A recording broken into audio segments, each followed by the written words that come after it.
부모의 말에 순종하는 것입니다. 이거는 동물의 세계도 마찬가지예요. 부모 말 들어야 동물이 살아남지. 동물도 애미 말 안 들으면은 그 새끼들 죽어요. 자기 잘났다고 까불다가는 그냥 먹히는 거예요. 어렸을 때는 자녀는 부모에게 무조건 순종해야 되는 것입니다. 자라 그러면 자고, 먹으라 그러면 먹고, 먹고 싶어도 먹지 말라 그러면 먹지 말아야지. 먹고 싶다고 말 안 듣고 들어가다간 동물의 세계에서도 잡혀요. 사람들도 마찬가지입니다. 자녀를 가장 사랑하는 사람이 누구냐? 부모예요. 그렇기 때문에 부모가 하지 말라고 하는 것은 왜 하지 말라고 하는가? 사랑하기 때문에 하지 말라고 하는 거예요. 부모가 자녀를 사랑하기 때문에 그렇게 말을 안 들으면 큰일 날 것이니까 그래서 하지 말라는 거예요. 근데 이걸 깨달아 알아야 될 텐데 이 자녀들은 그걸 잘 몰라요. 꼭 청개구리 마냥 하라 그러면 하라는 대로 안 하고 하지 말라고 그러면 또 하겠다고 덤벼들고 이게 참 못된 자녀들이 되어지는 겁니다. 자기 생각에 아니라고 할지라도 부모가 하라고 하면 무조건 해야 돼요. 이게 부모 공경입니다. 성경에는 부모를 공경한 사람에 대한 이야기도 있고 부모를 공경하지 않고 부모를 멸시한 사람에 대한 이야기도 있어요. 부모를 공경한 사람들은 복을 받았어요. 부모가 복을 주기도 하지만은 누가 복을 주는가? 하나님이 복을 준. 성경이 그걸 말하고 있어요. 네 부모를 공경하라 그리하면 부모가 아니에요. 네 하나님 여호와가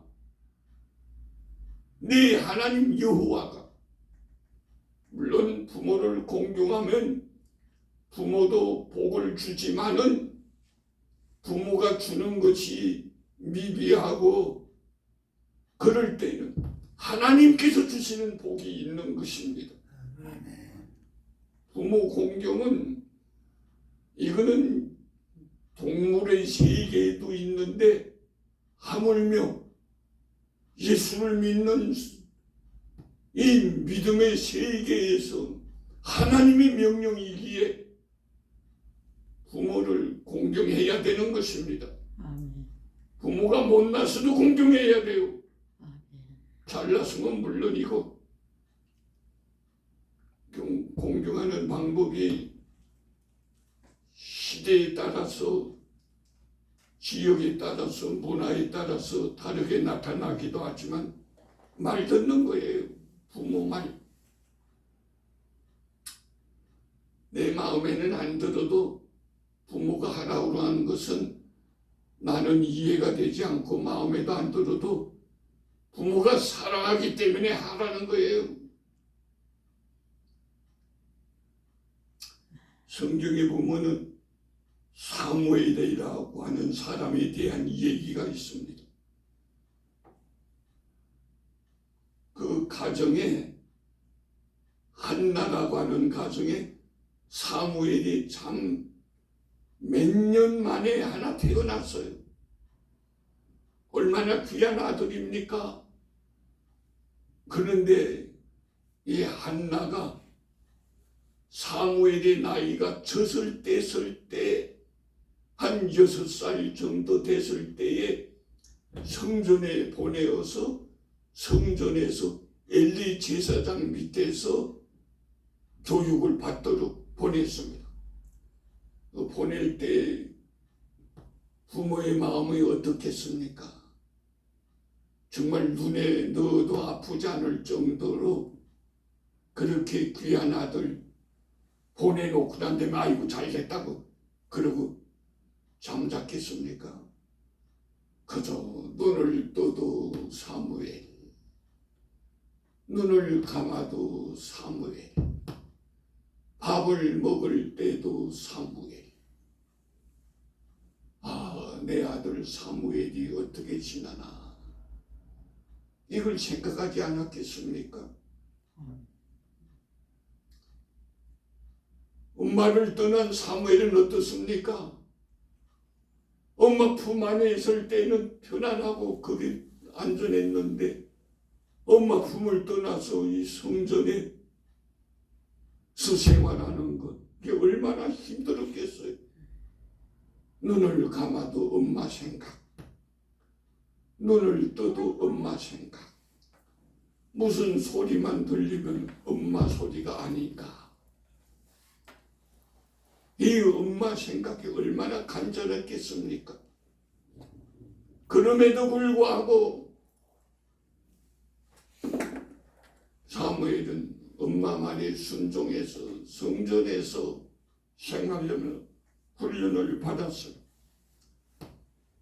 다윗이라는 사람에 대한 얘기도 있습니다. 이새라는 가정에 잔치가 있을 때 가족 잔치이기 때문에 가족 식구들이 다 모였어요. 그런데 이새 가정의 막내 다윗을 그때 뭘 했나? 양을 쳤기 때문에 양치기, 양을 돌보느라고 가족 잔치에 참여도 못했어요.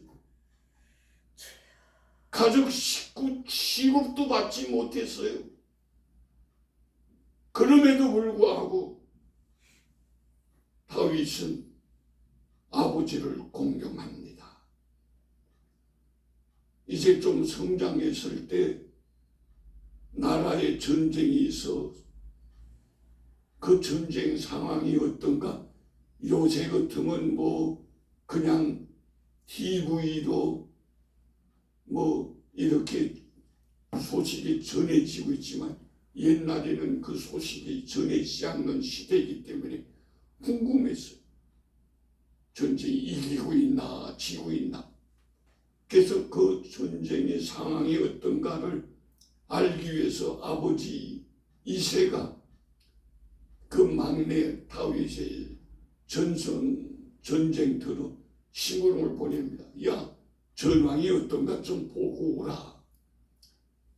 가서 아버지의 말에 순종합니다.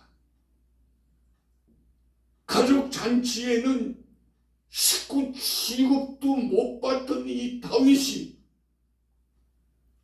위험한 전쟁터인데도 아버지의 말에 순종해서 그 전쟁터로 갑니다.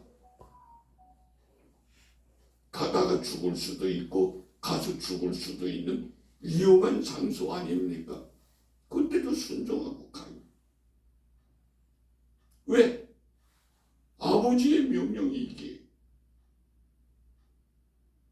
어려서부터 이렇게 부모를 공경하던 그는 아버지 이새가 복을 주기도 했지만은 하나님이 복을 주었어요. 하나님이 함께 했어요. 하나님이 함께 하기 때문에 모든 것이 합력하여 선을 이루는 아름답고 복된 일생을 보내게 된 것을 성경은 우리들에게 말해주고 있는 것입니다. 아멘.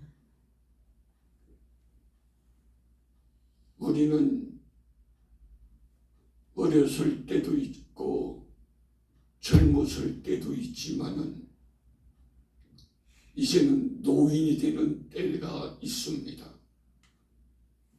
옛날에는 60이면 노인이라 그래서 잔치를 했지만은 의술이 발달되면서 60은 아직도 노인이 아니다. 그러면 몇 살 돼야 노인이냐? 그래도 70은 돼야 노인이지. 그래서 70에 은퇴를 시키고, 뭐 70이 뭐 은퇴냐? 이제 아마 또 80까지 될지도 몰라요. 노인이 나이가 점점 더 이제 늘어납니다. 아이고 주여. 저도 나이가 80이 됐지만은 그래서 노인이라 그러지만 아직도 이렇게 설교하고 그러잖아요. 이제 참 감사합니다. 진짜 이제는 감사합니다. 노인도 나이가 점점 더 높아지게 되겠구나 싶은 생각이 듭니다. 아이고 아멘. 노인이 되었을 때에 아브라함의 아들 아이고. 이삭에 대한 이 얘기가 나옵니다. 창세기 22장에 보면은 22장 10절에 이런 말이 기록되고 있어요. 아브라함이 손을 내밀어 칼을 잡고 그 아들 이삭입니다. 아들을 잡으려 한다. 이삭의 나이가 이때 13살. 아브라함이 100세의 아들을 얻었으니까 아브라함의 나이가 113세. 노인. 거의 13살짜리가 바닥바닥 뛰는 아이가 113살 된 노인, 이거 밀치면 파당 당하고 넘어질 형편이 되는 것이 바로 이 아브라함의 나이. 그런데 아브라함이 아들 이삭을 제물로 삼겠다고 묻고 칼을 들어 치려고 할 때 이 이삭이 후닥닥 깜짝 놀라서 도망가는 게 아니라 가만히 있습니다. 그대로 있어요. 이게 바로 순종이에요. 저는 성경을 읽으면서 아브라함이 노년에 113살 됐을 때 아들 이삭을 통해서 섬김을 받고 있구나.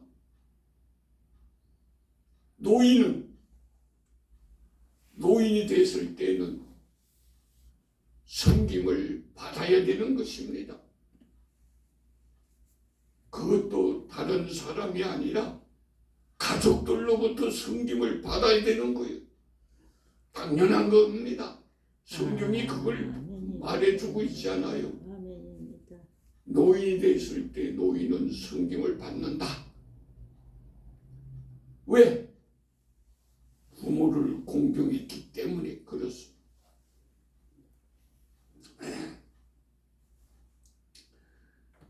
창세기 47장에 보면은 야곱이라고 하는 사람에 대한 이 얘기도 나옵니다.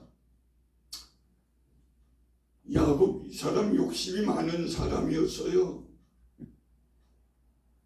그래도 식구들을 잘 섬기고 그랬습니다.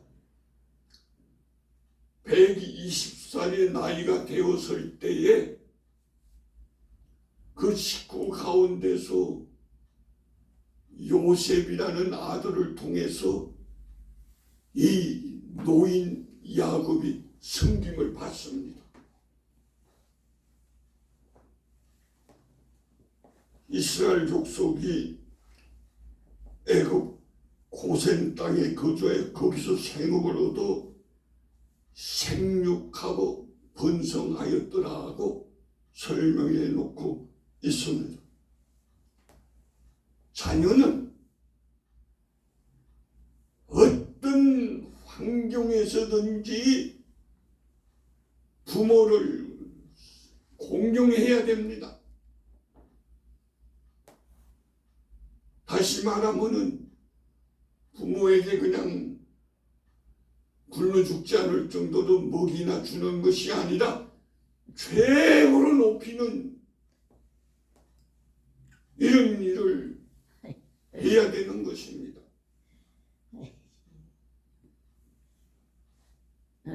잘난 것은 내가 잘난 것은 부모 덕, 내가 못난 것은 내 책임. 이걸 알아야 돼. 근데 이 못된 자녀들은 잘난 것은 지가 잘난 거고 잘못된 것은 부모 책임이라고 생각을 하는데 그건 아주 잘못된 거예요. 그 아주 못된 자녀예요.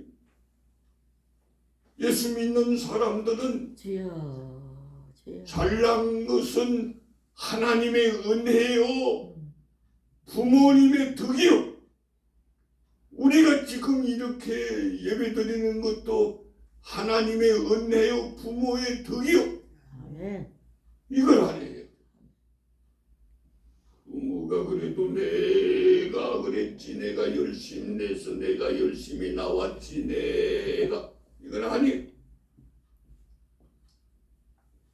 세계적인 농구 선수 케인이라는 사람에 대한 얘기가 있습니다. 어머니는 우리나라 사람인데 우리나라에 미국 사람들이 왔을 때에 양봉주 노릇을 한 사람이 그 미군하고 결혼해갖고 미국에 가서 낳은 아들이 케인. 근데 이 케인이 농구를 얼마나 잘하는지 세계에서 제일 가는 농구 선수가 됐어요.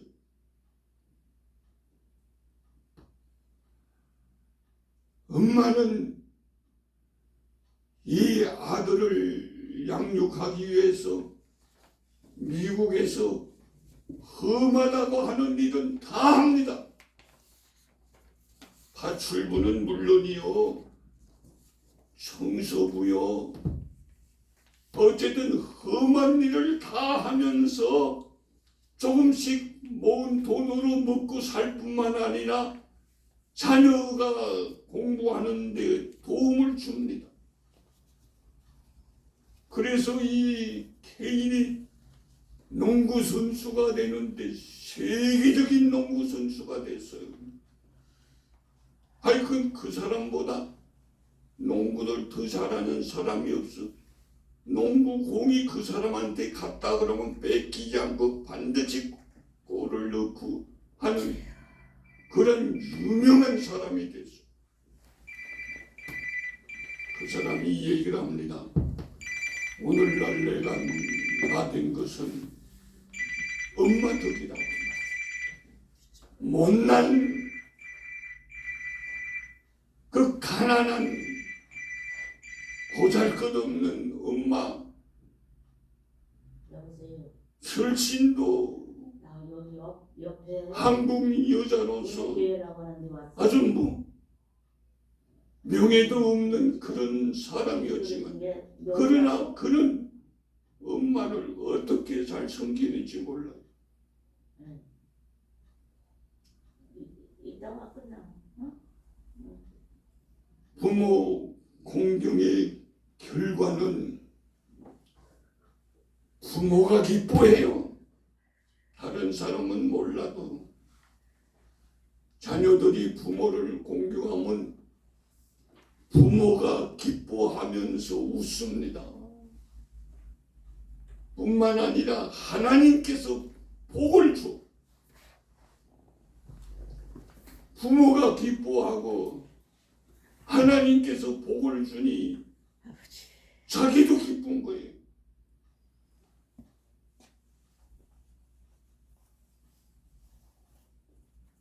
사실 이것이 사실인지는 몰라도 아이가 대학생이 됐을 때에 어렵게 자녀를 잘 뒷받침해서 공부하게 해서 대학생이 돼서 대학생이 되면서 여자친구를 사귀어 그 부모가 그 아들 보고 싶어서 멀찌감치서 이렇게 바라보고 있다가 야 아무개야 하고 부르니까 이 대학생이 된 남자가 휘끄덕 쳐다보는데 그 옆에 있는 여자친구도 같이 쳐다보고 여자친구가 묻습니다. 누구야? 저 아줌마 누구야? 뭐라고 말해야 됩니까? 우리 어머니야. 이래야 이게 효자인데 이 못된 놈의 자식이 하는 말이 우리 집 식모야? 자기 위신 세우겠다고 엄마의 위신을 깎아내려.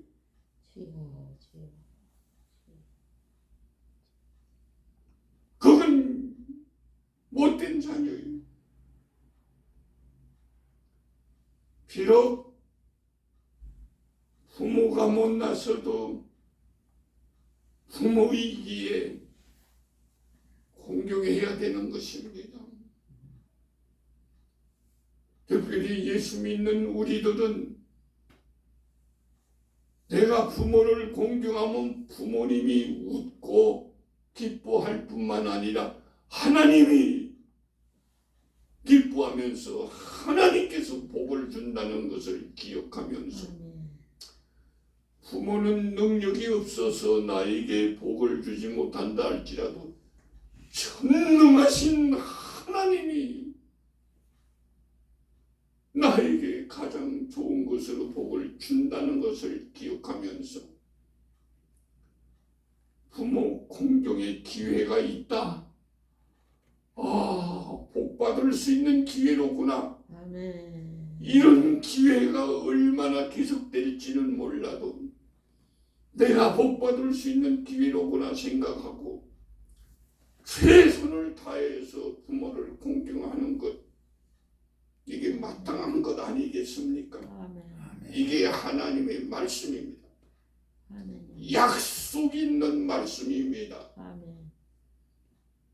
하나님의 약속이 따라옵니다. 너에게 복을 주리라.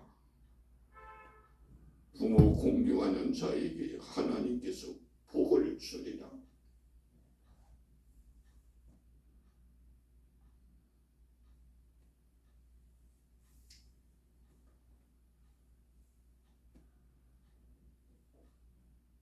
하나님이 부모 공경하는 자들을 원하십니다.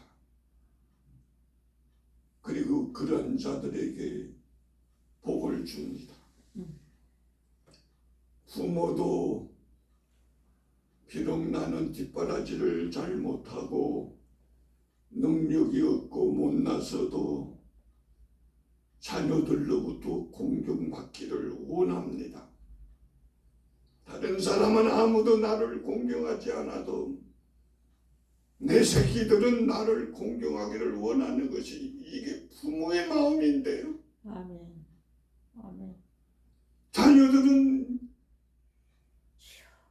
다른 사람은 높일 줄 알아도 내 부모를 높일 줄 모른다면 이건 짐승만도 못한 것이에요.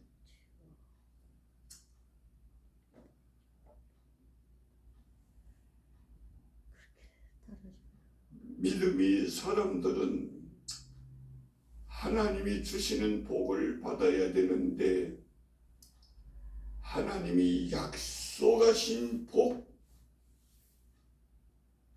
부모 공경을 통해서 우리 모두 다 받아 누리는 이러한 은혜, 이것이 있기를 원하시면 아멘 하시기 바랍니다. 아멘. 기도드리겠습니다. 하나님, 세상에는 부모를 멸시하는 사람도 있고 공경하는 사람들도 있지만 우리로 하여금 공경하는 사람들의 대열에 설 수 있도록 인도해 주셨음을 감사합니다. 아멘. 마음을 다해서 힘을 다하여서 부모를 공경하면서 기쁨을 줄 뿐만 아니라 하나님이 주시는 복을 다 풍성하게 받아 누리는 우리들 되어지게 하여 주실 줄 믿고 감사하며 예수님의 이름으로 기도드립니다.